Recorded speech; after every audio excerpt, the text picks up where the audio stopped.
There we go. Let's get rolling here. Let's get our Facebook folks in here as well. Let's see if the camera will stick up. There we go. 3, 2, 1. All right, folks. Welcome in. Welcome in. It is a special Tuesday morning episode of Broncos for Breakfast. I am Nick Kendell, joined by Scott Kennedy, who's getting his coffee in right now with his Fourth Wing mug. I believe that's it. That is. Yes, it is. I know a few things. Eat our allies. And I guess I feel like we're going to have to be that way tonight with Levi Wallace, or this morning with Levi Wallace. But welcome in. Broncos win an absolutely chaos game against the Cleveland Browns, 41-32, and Denver rises up to 8-5 on the season, and pretty much an absolutely commanding chokehold on the 7th seed. Not mathematically having it, Scott, but Denver, all they have to do to mathematically win the last wildcard spot, which right now I think our sights should be higher than that, but they need to win against the Colts. That one is absolutely huge. If you get that head-to-head against the Colts, it's a fork in them. Yeah, you're done. It's 9 wins, and you've got a 3.5 game lead on the Colts. You're done. Yeah, and there's also one more mathematical way you could get out is if you beat the Colts, but then you lose out the other 3, and the Dolphins went out, the Dolphins would get the final seed. Not probable, but right now Denver, I mean, you look across the algorithms, or not the algorithms, but the models for the playoffs. I mean, the one that's been the toughest on the Broncos in their playoff chances has been the Athletic and the New York Times one. And I think now they have them up to a 79 or 80% chance to make the playoffs. So that makes sense because that's about where I had them last week. Yeah. And now I would put it at about 95% right now. So what's big is that the Colts schedule is baby, soft down the stretch here, other than this Broncos game. So, I mean, I think the Broncos, they're both coming off a bye. We can talk about the Colts. We'll have plenty of time, right? A bye week coming up here. But if you take care of business against the Colts at home, you have absolutely no reason to not make the playoffs. But let's see everybody coming here. We got Michael coming in here. Good morning to you, Michael. Happy Tuesday. Happy Victory Tuesday Monday morning to you. He says, good morning, Nick and Scott on Broncos for Breakfast. Gut reaction. Go Bo Broncos. Yeah, what a fever dream of a game, Scott. You weren't around. You were around, but we weren't doing Broncos stuff. I wasn't doing Broncos stuff. But this game was very reminiscent to me of I think it was an October game in 2013 where the Broncos end up beating the Cowboys. The final score was like 51-48. Tony Romo had 500 yards. Peyton Manning had 490 yards. And the game was sealed by a linebacker picking off the opposing quarterback. Danny Trevathan, I believe, picked it off. And that was just no defense could stop anybody. It was just back and forth. And Denver came out on top in the end. So, yeah, that was just what an absolutely chaos game. Very frustrating to watch considering what the defense has been this season. But to the general observer, I'm sure it's very exciting. Well, it was, I don't know. I don't like 80-point games. You and I are built different. We'd rather see a slugfest. We like a pitching. Yeah, I mean, I like a good, 40 to 50 point, 28-24 is kind of my sweet spot for games. After that, when it becomes a basketball game, I'm like, okay, who's going to have the ball last? But it's different when you're like emotionally involved. Like I never had a doubt, honestly. I rarely had a doubt the Broncos were going to win this game. I just didn't. I know Cleveland. I was born in Cleveland. I followed Cleveland. I've watched the Broncos crush Cleveland dreams several times through my lifetime.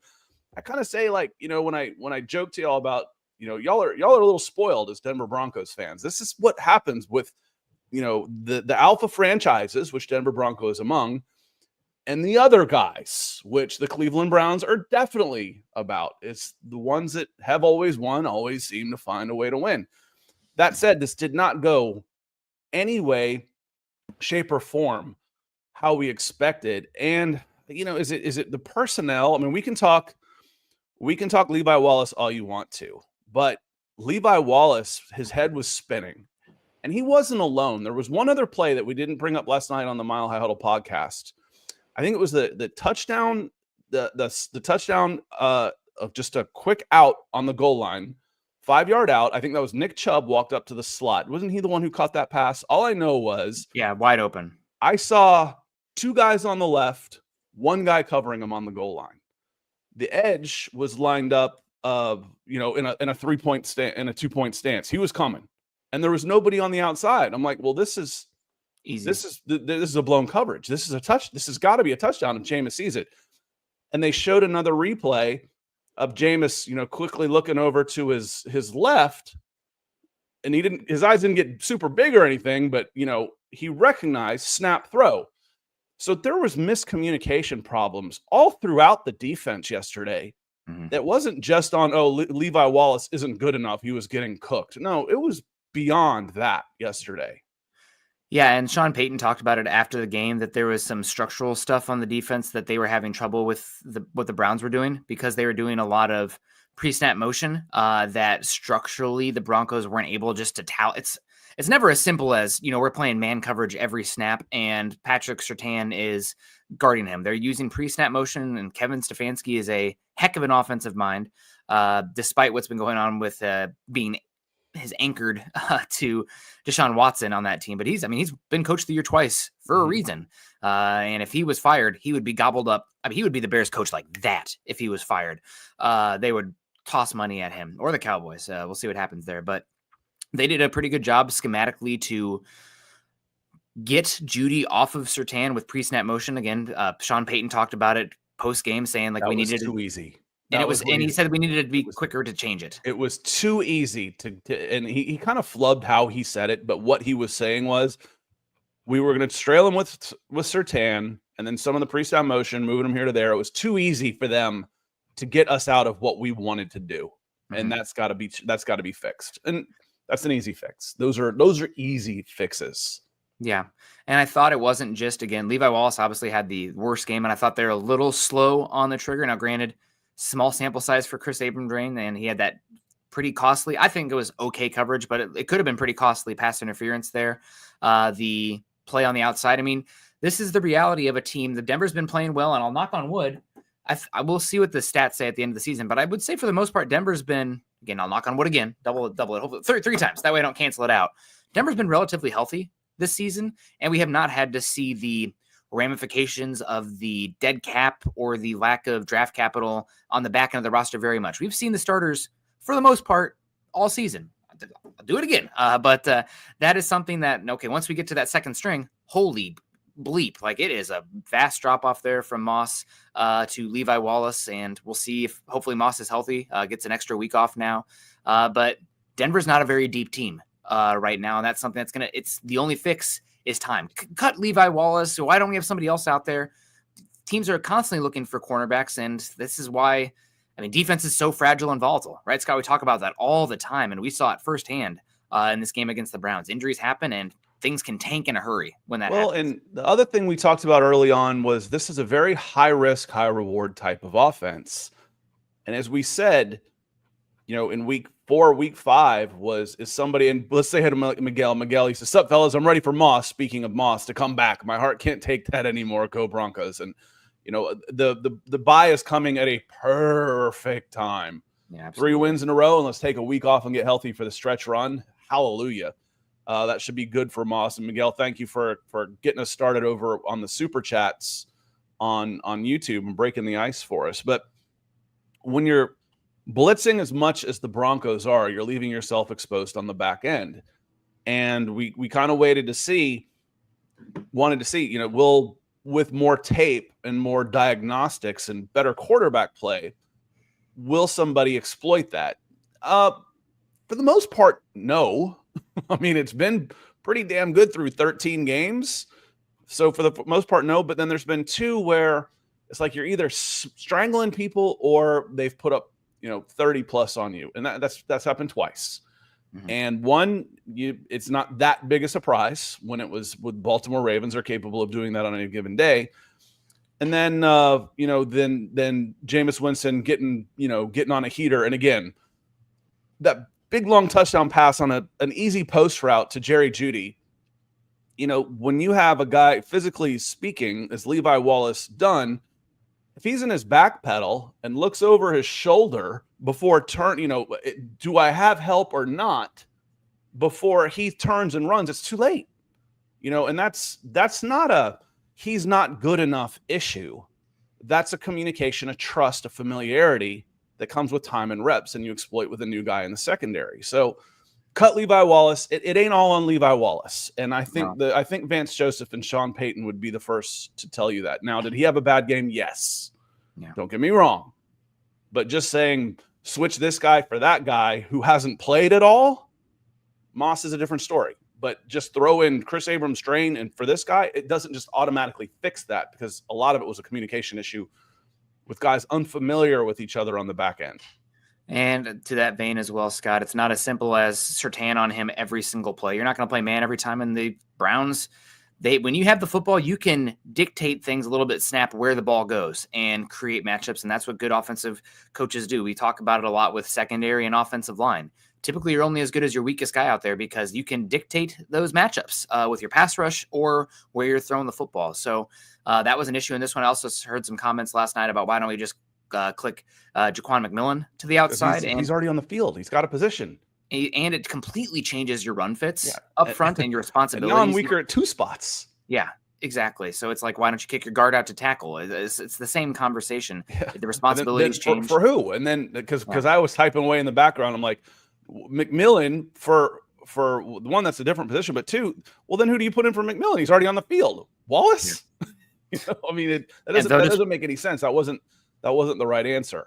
No. Yeah, but pretty awesome. We got Perry West coming in here. Good morning, Nick and Scott. Great team win. Watson should have been benched at Wallace. Yep, should have been benched at halftime. I think they were a little bit slow on the trigger. I mean, part of the issue too was the Browns. Denver couldn't get off the field consistently enough on third down, and the Browns got some explosive plays on third down in this game, Scott.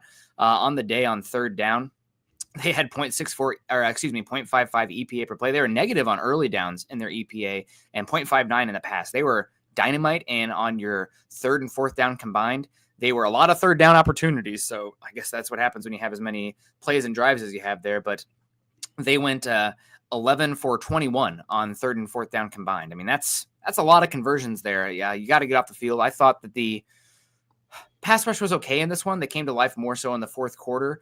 I wish we'd have gotten a little bit more push. It's just Jameis was willing to stand in there, move the pocket subtly, and with things going on, chaos around him, be aggressive with the football. And sometimes you see quarterbacks kind of turtle a little bit. They'll take the check down. Jameis wasn't doing that, and it resulted in some big-time plays. And a lot of, you go back to the Gardner Minshew game, you go back to Kirk Cousins, those guys, when their pressure was happening, they turtled, right? It was like, oh my gosh, they go and panic.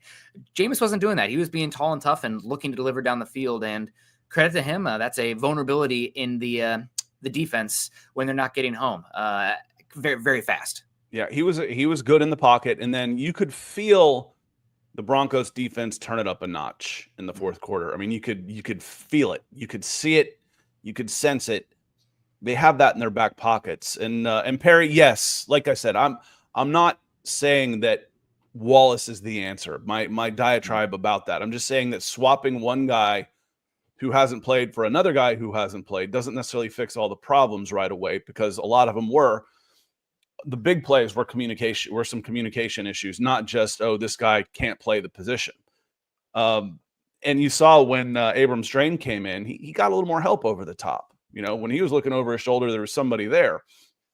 So definitely something to think about. What else we like to think about is the Denver Broncos going to be underdogs the rest of the season, because we've got underdog fantasy for you. Underdog is the place to play if you're a sports fan looking to win money while watching sports. Join over 5 million fans who are already playing underdog with their pick'em game. You could win money by making entries with your favorite players, compete against other players just by selecting higher or lower on 2 or more players' stats, and you could win up to 1,000 times your money. So turn every touchdown into a win with underdog. With their champs game, you could win up to 1,000 times your money by choosing higher or lower on player stats like passing yards, interceptions, touchdowns, sacks, and much more. Like, for example, Nick Bonitto, he's been on an absolute heater. I'd be taking the over-under on his sacks every game. What'll happen next game? We'll see. I mean, Anthony Richardson holds onto the ball. Every dog deserves a second chance, and with Underdog Rescues, you can get your money back and receive a promo if an early injury causes your entry to lose. Download the Underdog app today and use code MHuddle to get up to $1,000 in bonus cash instantly. Again, download the Underdog app today and use your code MHuddle to get up to $1,000 in bonus cash instantly. Must be 18 plus, 19 plus, Alabama, Nebraska, 19 plus, and Colorado for some games, 21 plus, Massachusetts and Arizona, and present in a state where underdog fantasy operates. Terms apply. Void in Colorado. Concerned with your play? Call 1-800-GAMBLER or visit ncpgambling.org. Arizona, 1-800-NEXT-STEP or text next step to 53342. New York, call the 24/7 Hope line at 1-8778-HOPE-NY or text HOPE-NY. Keeping it rolling here, we got Troy Boer, one of the nicest guys out there. Always appreciate Troy coming out to the meet and greet and meeting him and his kid, of course, as well. He says, "Good morning, guys. A meaningful win in December. Been a while." Yeah, it has been. It really has been. The last time the Broncos played meaningful football in December, it was the Patriots game, and boy, that was a kick to the nards. We need Moss Jones to have dominant D, apparently. Just love how this team plays. Seems we can beat anyone with good game plans. Have a great show. Yeah, it's the football. It's the NFL league, Scott, right? Anything can happen any given week. There are no guarantees. I know that you come into a game thinking, oh, we for sure have this one. Look at them on paper. They're terrible. It's all about, it's a matchup-based league, and everybody is talented. This isn't Alabama versus a SWAC school or something like that, or maybe Alabama's the wrong example to use these days. Oregon versus Portland State, something like that. So it's a tough league, and the Broncos won a game that could have gone either way, a little bit of a chaos game. So it was great to see them get that and now reach 8-5 on the season. Could be 9-4, but the shoulda, coulda, woulda, they could have lost this game. It's just, that's kind of how the NFL goes. We talk about that over a broad enough sample size. You're going to have some in the win column. You're going to have some in the lose column. It should have gone either way, unless you're the Chiefs with whichever witchcraft and goats they're sacrificing these days. Yeah, you tend to remember. You tend to remember the missed opportunities that would have put you in a more favorable position. You don't tend to remember the ones like the Jets kicking their field goal.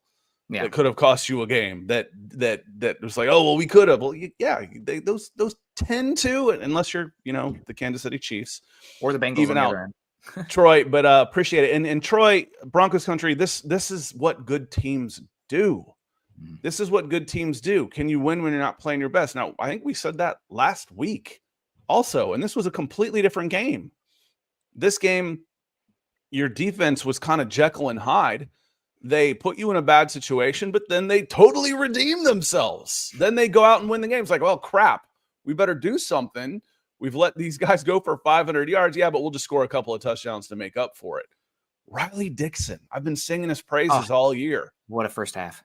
But then missed the first punt. I've seen him miss all season. Standing on the 40, he dropped it on the 23. I'm like, dude, this is what I've been saying. You've been doing so good all year. I think, forget net punting, forget gross punting, because you see what happens when he's backed up on the 20, he's launching 60-yarders. I think he's been phenomenal this year. He had a mistake, didn't pin them back when they could. Good teams find ways to win, and it doesn't always have to be the same formula every time. This was, what do you call it when you mix everything all together? That's probably a word that'll get us banged on. Jungle juice? Maybe. That's the alcohol. I think we called it something else. That Everclear and a bunch of stuff. We called it jungle juice for talking about self-harm. Yeah. That's kind of how this was. It's like there wasn't really one aspect of the game you could count on.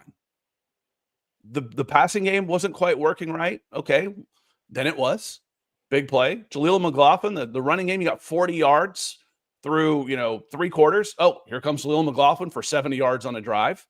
I'm giving up big plays all over the place to the Cleveland Browns. Oh, we'll just get a couple takeaways and go score the other way. So it's like for every problem, there was an answer.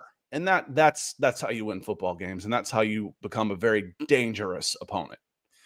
And I know we saw it on the broadcast, and the defense giving up a lot of plays left and right, and they were getting a little bit heated with each other on the sideline. I don't know if you saw it. It looked like PJ Locke and Nick Bonitto on the opposite sides of the irritation. And then you had Malcolm Roach kind of like putting his hand, like, calm down. We're fine. Like, we're going to get it together. So that's a team that is maybe not dialed in is the wrong word, because that means, you're not making mistakes out there. There's plenty of mistakes, but they're definitely locked in as far as, the intensity and demands. They were frustrated out there. And I don't know how much we've even talked about it yet. I know there's a lot of vitriol for him in here. And there's also a lot of, I guess, maybe spilt milk, but shout out to Jerry Jeudy in this game. Denver got it, traded him for a 5th and 6th, and he absolutely goes off. He has the most receiving yards against a former team of all time, the most receiving yards given up by a Denver Bronco team of all time, 13 targets, 9 receptions, 235 yards, long of 70 and 1 touchdown. It could have been more. There was that miss deeper. I mean, we could have been talking about a 360 yard game from Jeudy. So he had an incredible game. I'm not bitter about him leaving. I'm not bitter about him, talking smack or whatever. Jerry's always kind of been that guy who's feeling himself. He had a heck of a game. I'd much rather be on this side of the win, right? It's a little easy for me to feel this way after, sending him back with an L to his 3-8 Browns team. But good to see Jeudy play well. It's frustrating. I get to see him play so well when it was kind of a lot of frustration for the 4 years in Denver. But talented player, and hopefully he can use the focus he had this week and keep that for the rest of his career, because when he's dialed in, he can separate pretty well. And it wasn't Judy's lack of production in Denver was not always his fault. There was some maturity stuff. There was obviously the drop balls and everything, but talented kid. And I think win-win for everybody. Denver, would have been nice to keep him. Sure. You had tough decisions to make because you couldn't keep everybody in the ramification of the dead cap hit with Russell Wilson. You kept Sutton. You moved on from Jeudy. I'm happy with the end results here on that one. A couple of things in here, because Miguel Santos-Steven talking about the dime to Mims, great pass. I think the post route is the easiest. There goes Nick Forrest. I think the post route is the easiest deep throw for a quarterback to make, and it's also the prettiest. That's why it's one of those that shows up so well, because again, what Jameis Winston hit in Jerry Jeudy, what was that? Post route, a deep route. So I think they're the prettiest throws, but they're also the easiest throws. The deep corner outs and stuff that I see Bo Nix making to Cortland Sutton right now, those are the ones that get me excited. Mm-hmm. Those are the ones that make me go, he's here. He's the guy now. Yeah. I'm okay with that. Now getting back to so beautiful pass. And I think more about the pass, what did I like seeing about it was who it was. Mm-hmm. That it was Marvin Mims. Let's get Marvin Mims out there. And so that excited me more. I know Bo Nix can make the post route throw. We know it. But it was Marvin Mims. We've been waiting for this for 2 years, man. So that was great to see. So getting back to Jerry Jeudy, I think he showed exactly why he was not successful in Denver. You don't come back to your former team and act like that if you enjoyed your time as a Denver Bronco. He clearly didn't want to be a Denver Bronco and played like it in Denver. Now, he is in probably the perfect situation for him where he can put up numbers with no pressure on a team that's going nowhere, that's now 3-9. It's a perfect situation for him. He can stat pad and puff out his chest and walk out with an L. That's who Jerry Jeudy is. And it's perfect for him. Good for him. Congratulations on your loss. And he got paid as well. So Great. I mean, trust me, if my son ended up in Jerry Jeudy's shoes, I'd be happy. But I'm not missing him with the Denver Broncos. Jerry Jeudy was a problem with the Denver Broncos. And guess what, guys? He had a good game. Cleveland lost. Cleveland's been losing. Cleveland has a bunch of L's. Jerry Jeudy ain't helping them get dubs.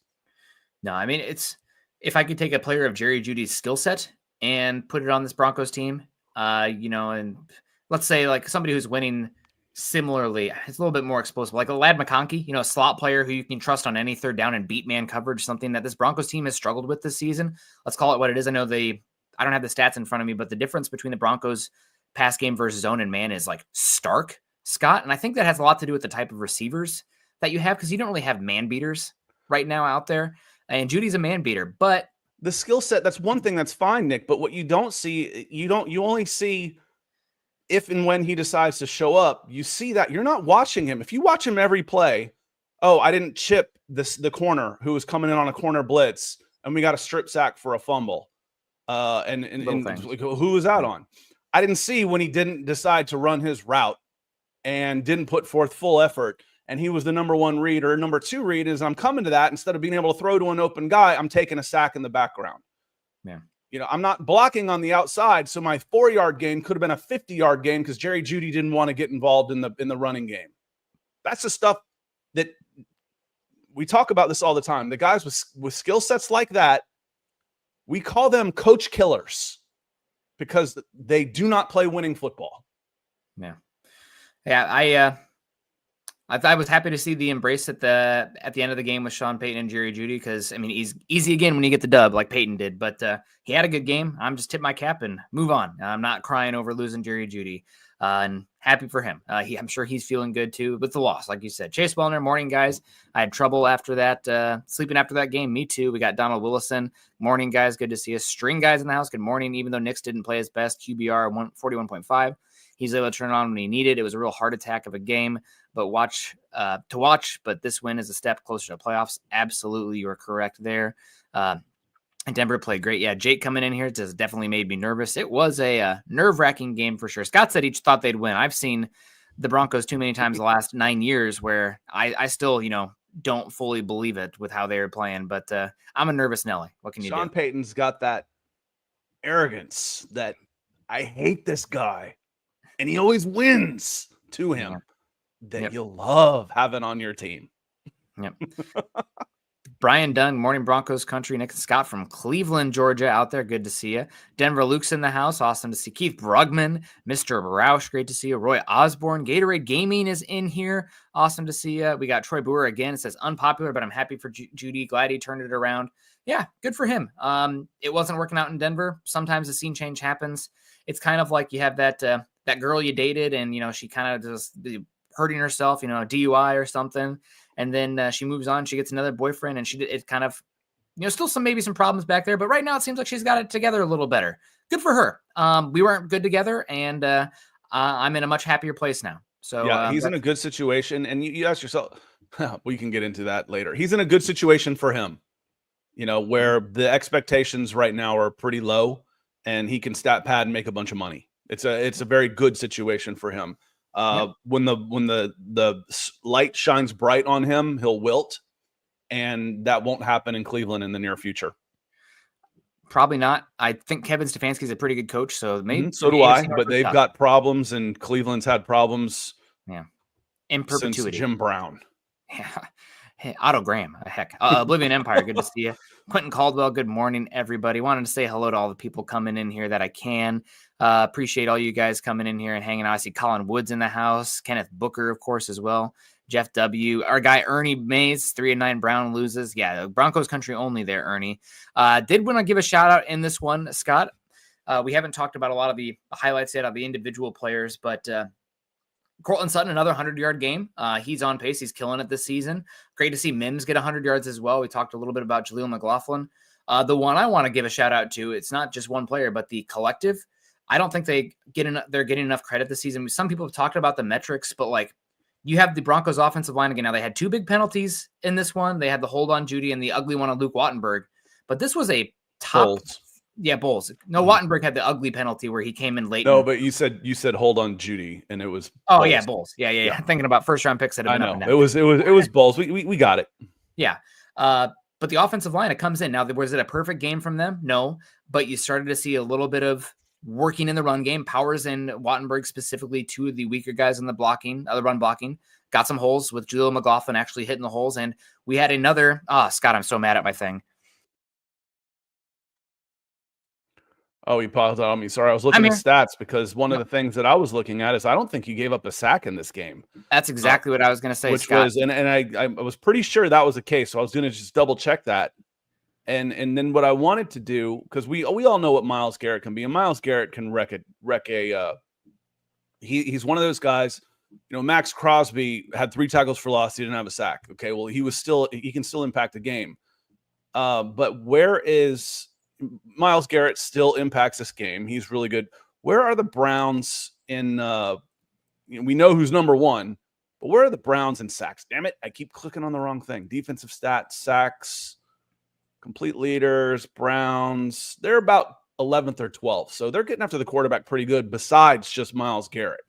And they're top 5 in pressure rate and top 5 in quarterback hit rate. So while it's not always led to sacks, They are creating chaos back there. And this Broncos offensive line, you mentioned it, they gave up 0 sacks on the game, only 6 hurried dropbacks, which is pretty darn good overall, considering you had how many dropbacks from Bo Nix in this one? Lots. 36. I mean, that's an unbelievable ratio for a team that has been getting after the quarterback pretty well. So really wanted to give another shout out to the offensive line. You guys, obviously, if you're listening to this, you're a little bit more of a psycho football fan like we are. We need to be banging the drum and giving some credit to the offensive line. I know the simplest denominator will get the credit here, and that'll be Bo Nix is part of it. The scheme is part of it.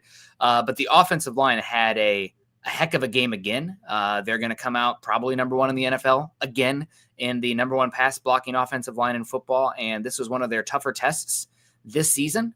Probably their toughest since the Steelers game on paper, Scott, as far as the pass rushers up front. And they once again delivered only 6 pressure dropbacks, 0 sacks on 36 dropbacks. Hell of a game. Some of that's Bo Nix, but I didn't think Bo Nix had the best game. He looked a little bit more like weeks 5 through 7 Bo Nix, where he was escaping clean pockets a little bit early, maybe a little bit questionable on some of the decisions, just a little too frantic and chaotic out there. Now, don't get me wrong. He made some big boy throws on 3rd down, and that was awesome to see. I trust him at this point, but it wasn't a clean, calm game from Bo Nix on the whole either, and the offensive line helped him a heck of a lot get through that. Pam Heck says, after watching SEC officials this season, I've grown to appreciate NFL officiating outside of Kansas City games. Oh, so you watched the Georgia Tech game on Saturday night up until 8 overtimes. There was some, I'm not one to usually say officials, but Georgia Tech had some legitimate complaints in that game. Good gracious. Yeah, that was the hold. That was ugly. We got our guy Diamond Rattler coming in here with the $2. Good to see you, Diamond. Hope you're doing well. Appreciate you. Hope life's going well. Happy holidays to you as well. But yeah, no, offensive line. I feel like, Scott, we always talk about it. We should have Broncos for breakfast shirts or mugs that say trenches. Mm-hmm. The offensive line, they have work to do in the ground game. The tight ends are not very good in run blocking, but the offensive line and pass protection, killer in this game. And I think that the educated portion of the Broncos fan base needs to be a little bit louder about giving them praise because they've been awesome. And priority number 1 needs to bring it's the other thing, Scott, about the offensive line is that they're not even like allocating extra bodies to the pass protection plan all that often. We saw it last week with Max Crosby, leaving him one-on-one a lot with Mike McGlinchey. You saw it with Myles Garrett today with Garrett Bowles. Teams aren't doing that. And the Broncos have done it at a high rate and are still getting it done. I mean, that is such a numbers advantage and scheme advantage to this team that if you just watch the game as a whole and you're not dialed into those matchups, that'd easily be overseen. But what Denver's doing with their unit, their guys are winning their one-on-ones and pass protections against superstars. So shout out to them. They just are playing great football. You know who's winning his one-on-ones in a variety of methods on the other side of the ball? Nick Bonitto. Yep, absolutely. And watching him get in, and he's become a complete pass rusher. Last year up until this year, I basically said, if you get beat to the outside by Nick Bonitto, shame on you, because that's the only way he's getting into the passer. That's changed. When we talk about players developing as they age and get experience and grow into men, well, Nick Bonitto's doing that. And, what do you expect? We got into this. We defended Nick Bonitto a lot his first season. It's like, what do you expect from a first-year edge who's drafted 60th overall? A project. You're drafting traits. He's got blinding speed, but he hasn't put it all together yet. If he had, he wouldn't be going 60. He'd be going 6. Mm-hmm. So you draft traits and hope that those traits develop and become something. By God, they have with Nick Bonitto. Nick Bonitto, he's got his signature play on Monday Night Football in a national audience right now. He's absolutely a Pro Bowler, and he'll at worst be second-team All-Pro this year.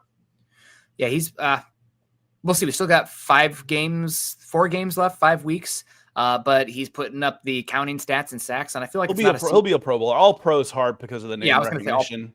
Guys can have worse seasons, and he may be a year away from having the name recognition to get recognized for All Pro, but he's deserving. It might be nice for him not to get an All-Pro just yet, so Denver can get that contract done this offseason without the All-Pro under his name. But we'll see. He's going to be playing like a $20 million edge. I put that out on social media the other day, and I had a pushback from somebody on Mile High Huddle, and I was like, I guess we'll see. But players as disruptive and as sack production as what Bonitto's shown is probably going to get $20 million. He pushed back, $16 million. I'm like, we'll see. Zach Allen and Bonitto are going to get paid. Jonathan Cooper just got what, 12? Yeah. Yeah.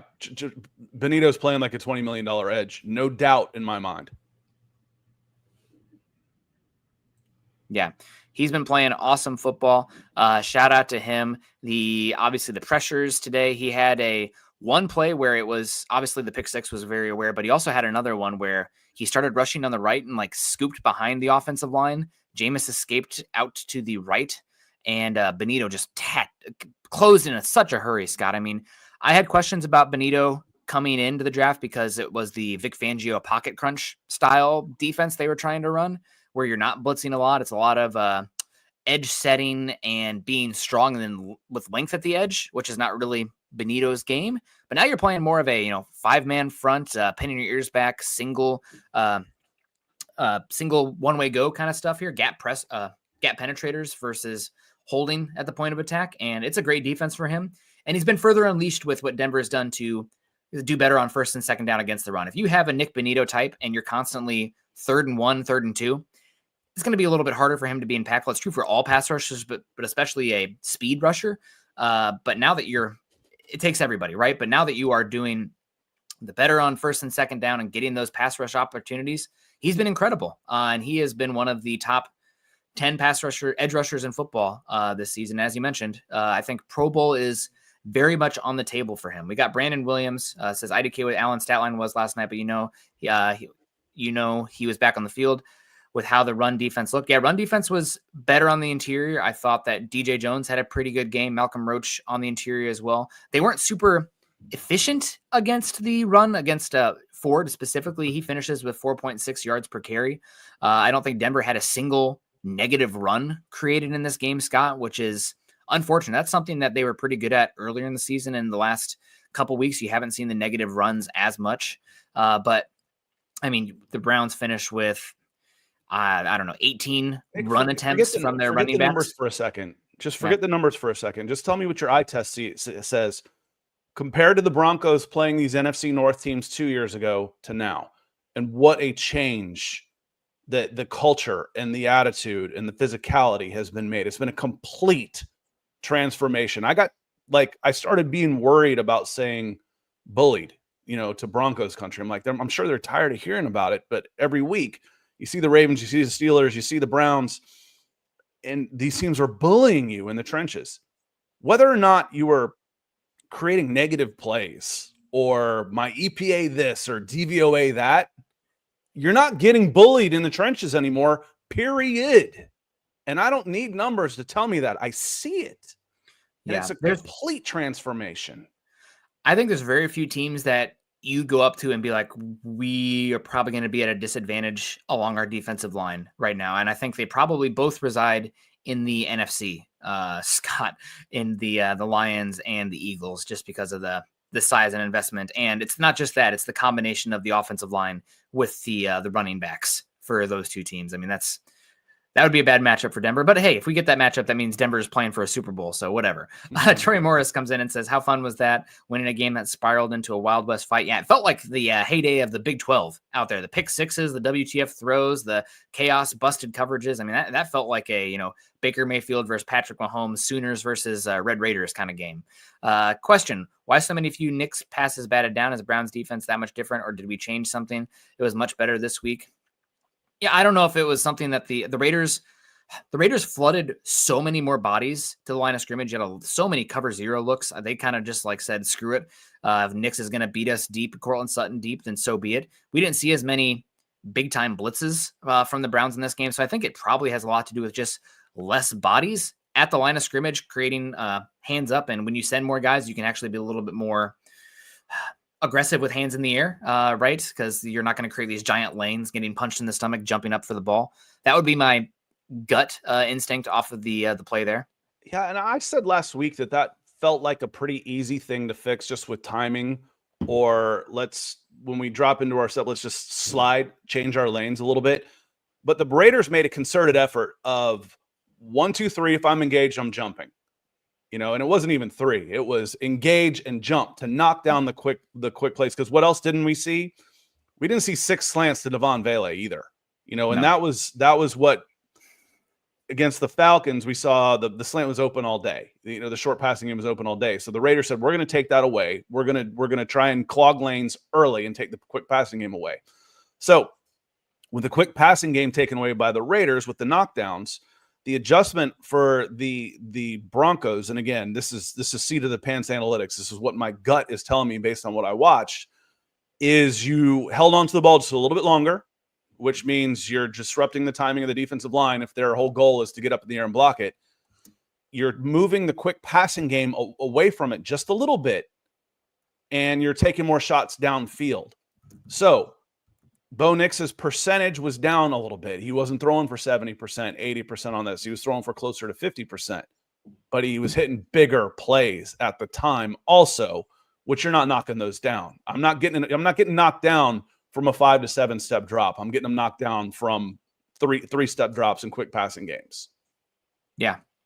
Again, I think that's multiple things. I don't know if I haven't looked at the data just to see if Bo Nix is getting way more than other players this season. Some of it might just be because we talk about it a lot, Scott. This Broncos offensive line has been awesome. You know what you do if you're a pass rusher and you're not getting home constantly, what you're going to be coached to do, get your hands up in the air. So that's something. It's one reason that I'm a little bit confounded that we don't see more draws in the run game, right? If those guys are just kind of like rushing to, contain and then jump up and put their hands in the air, it's a really good way to stop that.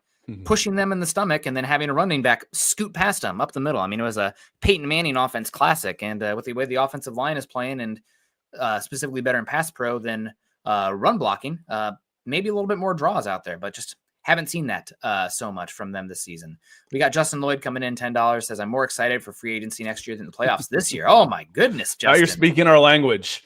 Yeah, Nick and I are guys who played Dynasty and would simulate all of our games on Madden and NCAA football and never actually play a game. I got to recruit, man. How else am I going to build, Florida A&M and do a powerhouse? But S&G, actually, I typically would go with like Wyoming or somebody out there in the mountains. But S&G, Peyton. I took Alabama A&M. I think they were the Yellow Jackets, so they might be the Bulldogs. So I took maybe Alabama State and I'd put them in the SEC, and I'd take them to the national championship.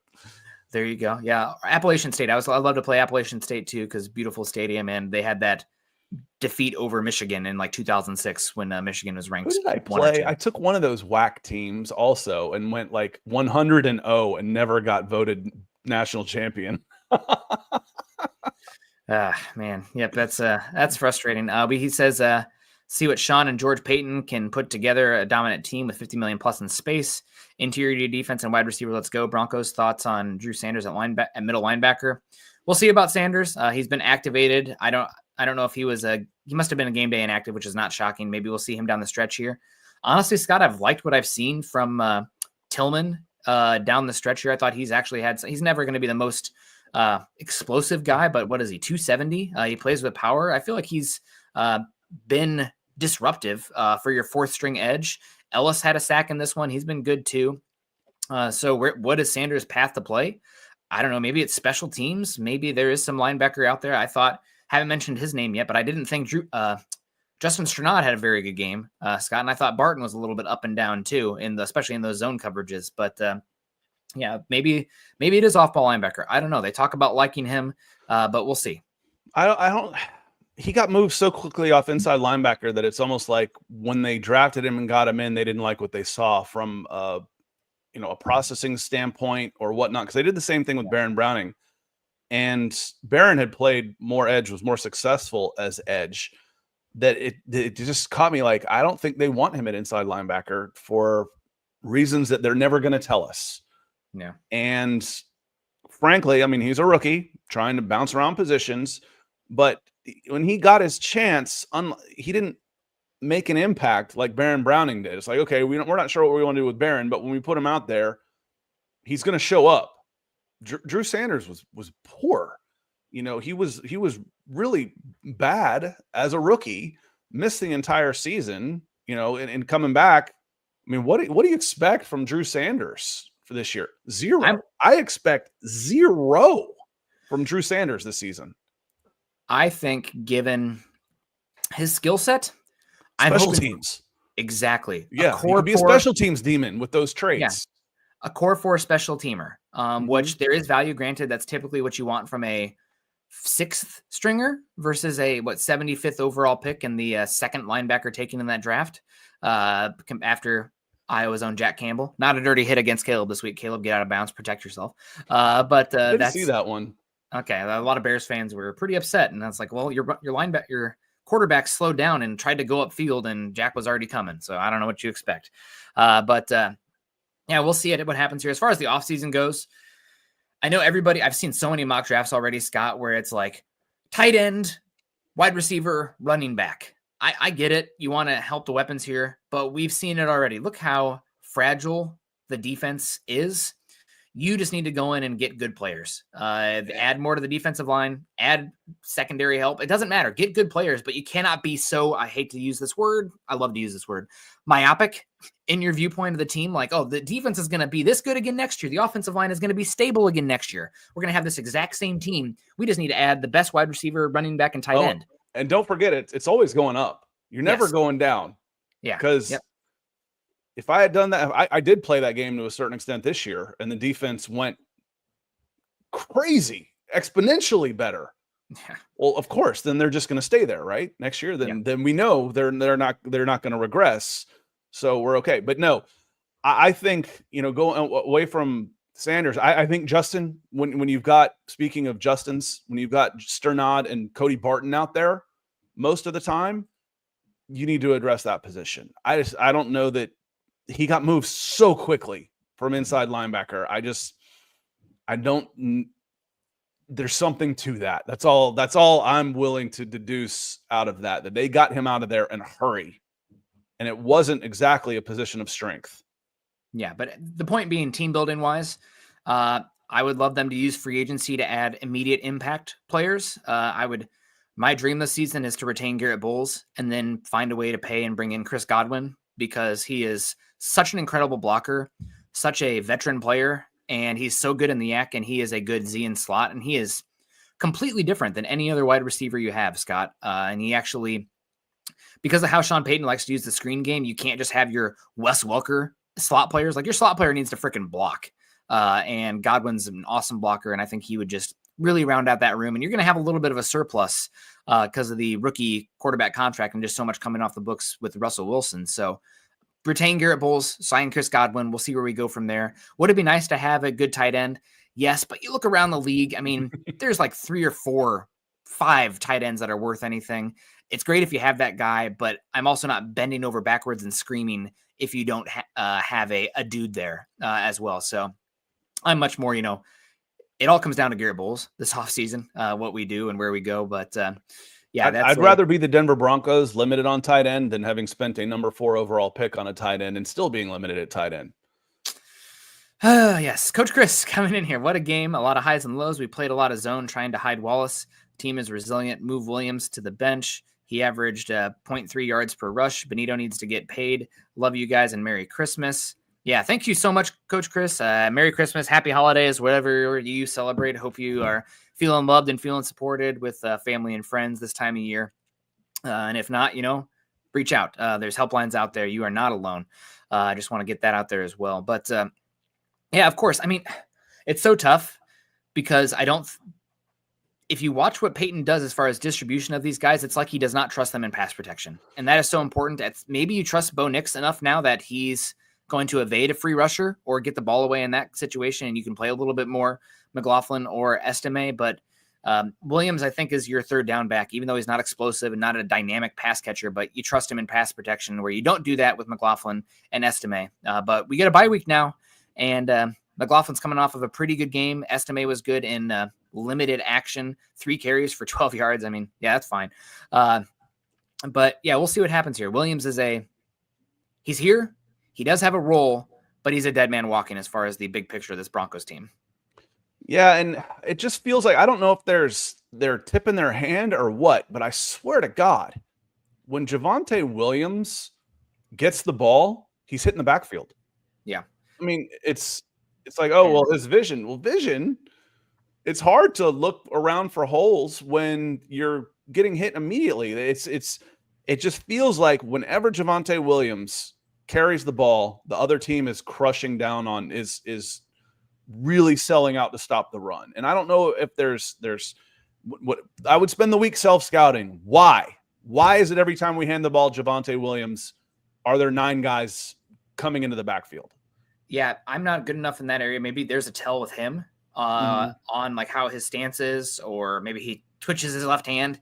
But it does seem like there's like no room for him to run. That being said, you see plays with McLaughlin, you see plays with Estime as well, getting hit after 1 yard or at the line of scrimmage, and they're running much harder. Scott, they're breaking through. You can talk about vision all you want. McLaughlin's got he's got quickness, but he's got the room to go left and counter and come back around right tackle. Javonte's never getting that opportunity. He's getting smacked. And again, Sean Payton talked about the wide zone and why that was going to work and why McLaughlin was a better fit for this game. Again, kind of like Wallace. I'm defending Wallace and still saying, yes, I'd want to upgrade there. I'm defending. I don't think Williams is as bad as he's looked. I think there's something more to that. But yes, I would move on from him in the offseason. I think he's gone as well. I just think you can get more out of him than you've been getting, which wouldn't be hard because he's averaging, I think, less than a yard per carry the last 2 games. I think he's actually negative. Negative. Yep. No, 12 carries. So it's been and that shouldn't happen no matter if I'm running back. I shouldn't be negative 5 yards on 10 carries for the Denver Broncos. That just shouldn't happen. So what is going on? If I'm self-scouting, what is going on that I'm tipping my hand on run plays every time I hand the ball to Javonte Williams? Because he made a nice, slick little move on that touchdown run. Started going, up the middle. Oh, my seam's here. I'll just move over to the right and I go in untouched. Yeah. Well, if you can do that, if you can get Javonte Williams to that second level out at the 40, he hurts people. I mean, he's diabolical. He's the kind of running back that was why we love this game. Oh my God, look at Javonte Williams in the secondary. Bodies on the floor, man. That's why I like the tight end position too. I love watching those guys catch and drag 3-4 guys 6 yards down the field and the whole crowd goes nuts. Yeah. You know what else we love? Brian Dunn. Absolutely. Yeah, thank you so much. $49.99. Brian, that's a giant super chat. Thank you so much for the support and love. That's helps us so much this time of year at the holidays. So really do appreciate the support. I mean, there's no other way. And Brian, you come in and what you need to do if you can, shoot us an email. Say Scott sent you. Let me see if I can find this real quick. MHH, see if I can find the email address. I can put it up there so you can have it. And I can't have it, but it's milehighhuddle@gmail.com. And shoot us a note. Maybe we can send you a Broncos for breakfast mug or something, just to say thank you, because you don't even ask any questions, or it's just pure support, and that's humbling. It's amazing. Maybe we can send you a little something. So shoot us a note, milehighhuddle@gmail.com, and Brian, tell them that Scott and Nick sent you. Yeah, appreciate you so much. We also got Brian Woodard coming in here saying, is Josh Reynolds coming back? Thought he was good to go yesterday. He could have been activated. He was not taken off the PUP yet. So I believe it's this Wednesday. It's this week. There's a deadline. The deadline's ticking. It's this week. I don't know exactly what day it is, but they have the choice to either activate him, which means they'll have to figure out something on the 53, or they have to keep him on the PUP for the rest of the season. So we'll see what happens there. I mean, I really like the role that the question is with Reynolds is who are you taking off the field? Just from a role, Scott, I think it's probably Vele who would lose the jersey if you brought back Reynolds. But do you want to do that with Vele? It's a tough spot. Mims is different on paper. The worst one, the one who's bringing the least right now is Troy Franklin, but he's a completely different skill set. He has this niche role out there. He's a backup to Mims. Yeah, exactly. So I don't know. We'll see what happens. Brian, I think you asked yourself, I think Nick hit it. And it's as simple as this. Who am I taking off the field? Because right now it would either be Sutton or Vele. And I'm not taking either one of those guys off the field for Josh Reynolds. So he's and you're not paying him that much, so it's not like, ownership is looking down. We got 15 million in this guy, get him on the field. You're really not, and that wouldn't work with Sean Payton anyway. No. But you're not taking Vele off the field. Vele is exceeding expectations based on his draft slot. And again, we've talked about Jason says Reynolds in for a little Jordan Humphrey. And how many snaps did LJ have yesterday? I would imagine he didn't have a ton. Let's look. Receiving, I don't think he's not listed on the box score with a target. I mean, he wasn't targeted. A big thing. So maybe Reynolds in for LJH because LJH wasn't in. He had 21 snaps in the game. And what we're seeing, y'all, is more Mims. And that's what I said. What do you think about the dime to Marvin Mims? Marvin Mims. That's what I think right now. Yeah, it's we'll see what happens with him. I guess little Jordan Humphrey he's just playing a different role. He's more of a tight end than he is a wide receiver, and Reynolds hasn't been that guy. I don't know if they would use that for him. We got Michael Ronquillo says, great show today, Nick and Scott on Broncos for breakfast. Gut reaction, go Bo Broncos. This is the morning after. Palate cleanse, kind of just a recap. We don't have the gut reaction. That's the Chad and Zach show that happens immediately after. But we're here. We had a chance to digest. Final thoughts, Scott? I mean, last week did not go exactly the Broncos' way. Like every single game scenario did not go the Broncos' way. But you have the Bengals essentially all but losing. I think they have a 3% chance of making the playoffs now or something like that. The Dolphins losing again, even though their schedule's easy, they have to win out for that to happen. Unfortunately, the Colts won on a 2-point conversion against the Patriots, which, man, we're going to be, I can already tell you, Scott, there's going to be years of which quarterback is better out of this draft class between fan bases on social media, between the Patriots, the Commanders, and the Broncos. Right now, what I'll say is that it looks like all three of those teams got franchise quarterbacks, and I'm not here to measure what's. But Drake May looks incredible. Jaden Daniels made a wider gap again between Rookie of the Year. He had an awesome game. Bo Nix was erratic. Good game, but erratic. I'm real curious to see J.J. McCarthy, a 25-year-old J.J. McCarthy playing for Kevin McConnell if he's still there. I mean, if the wonders that he's done with Kirk Cousins was playing at an MVP level last year before he got hurt. Sam Darnold looks like a complete. He's going to make Sam Darnold so much money. We joke that Teddy Bridgewater should kick about $10 million back to Sean Payton. Sam Darnold's going to be that guy this year. Someone is going to go, oh, we need to give Sam Darnold 4 years, $100 million. Thank you, Kevin O'Connell. And, and then be like, why didn't this work? Maybe we can trade him to Denver for a 6th-round pick and we'll pay the salary. And history repeats itself completely. But hopefully not Denver. Let's not. I know. I'm kidding. I'm kidding. That's what happened with Teddy. Everybody was like, well, Teddy's this, Teddy's this. I'm like, Teddy's exactly who he's been, and you're paying him $4 million. That's who Teddy is. So I know caffeine's kicking in along with the ADD, but don't sleep on JJ McCarthy and Kevin O'Connell. I'll take Kevin O'Connell and whoever he's got. That's going to be a fun one too. Yeah, and Michael Penix. He's got some. Yeah, we'll see what happens. But a pretty awesome class. If you want to do some self-scouting, you want to go back and watch that Patriots-Colts game. Drake May looks like a dude, and Jaden Daniels has looked like a dude all season. So the NFL really needed this draft class as far as quarterbacks go, Scott. And those guys both all three of those quarterbacks look incredible. So excited to see that. Fun game. Shout out to the Broncos getting it done. This next game is the most important game of the year for the Broncos, of course. We got some time to get on it. The Colts are going to have a bye week as well. But Denver, if they lose that game, they still are in the driver's seat. But if they win that game, it would take a monumental collapse and a lot of circumstances for Denver to end up falling. So we're not going to see the win probability stuff from PFF this week because the Colts and the Broncos both have a bye. But essentially consider this a win or go home game for the Broncos and the Colts. Colts have an absolutely craptastic schedule down the stretch besides the Broncos game, and Denver is going to have no tiebreakers because they have a bad record in the AFC. And if you lose the head-to-head versus the Colts, it could get hairy. So hopefully the Broncos can take care of business against an erratic Colts team as well. So I'd much rather play an Anthony Richardson team right now than what Jameis Winston looks like. I think you're going to have your chances against them. Yeah, and Anthony Richardson on the road, I don't trust him to win. And it comes down to my final thoughts on the day before we get out of here is this is a good football team that is finding different ways to win games instead of finding ways to lose them. That's what good teams do.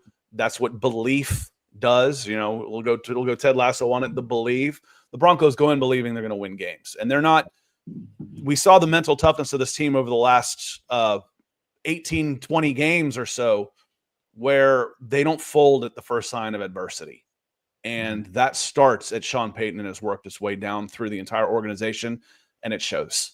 And we're going to find out.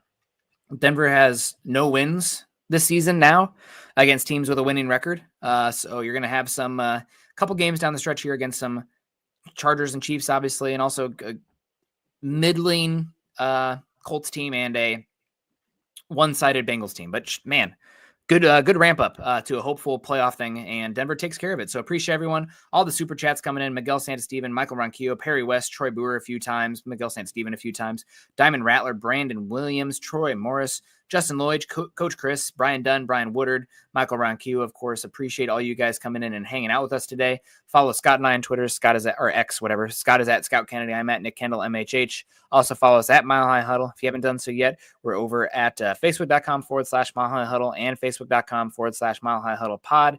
And as that ticker says there underneath, please subscribe, like, and share. Appreciate everyone hanging out. Have a great rest of your day. We'll see you again tomorrow morning already. So, long week, long time until the Broncos play again. But hey, enjoy the week off. I'm sure the Broncos will as well. Yeah, we might get in some more team building and stuff tomorrow. This one was a fun one to look back. But, as Justin said earlier, I'm looking forward to free agency and the offseason. You're speaking our language. So we might get into some of that tomorrow too. Yeah. Draft primer? Question mark? Cap, I saw David, I saw you ask, who would you pay? Who should be back next year, or who do you try and move on from as you try and get younger and cheaper? Those are all good topics to hit on tomorrow on a bye week. Yeah. Thanks everyone. Have a great rest of your day. Continue to choose compassion and kindness. Broncos 8-5, baby. Let's go. Go Broncos.